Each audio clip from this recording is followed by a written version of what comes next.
Hello বন্ধুরা, আমরা তোমাদের কাছে একটা নতুন ভিডিও নিয়ে চলে এসেছি। ভাজা পিঠে।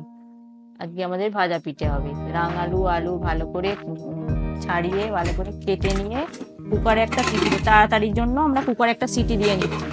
সিটি দিয়ে নেওয়ার পর ভালো করে পুরিটাকে গরম রাঙালু আলু দিয়ে ভালো করে মেখে দিচ্ছি। নুন, তেল, চিনি ভালো করে দিয়ে মেখে নেবার পর আমরা এবার, আমাদের পুরটা আগে থাকতেই রেডি করা ছিল, নারকেলের পুর আগেই আমরা রেডি করে রেখেছিলাম, তৈরি করে রেখেছিলাম।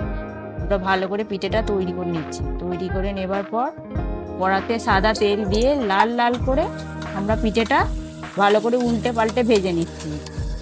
ভেজে নেবার পর আমরা এবার পিঠেটা আমাদের খুবই ভালো হয়েছিল। তোমরাও এরকম বাড়িতে বানিয়ে খাবে। সন্ধ্যেবেলা খাওয়ার পক্ষে খুবই ভালো।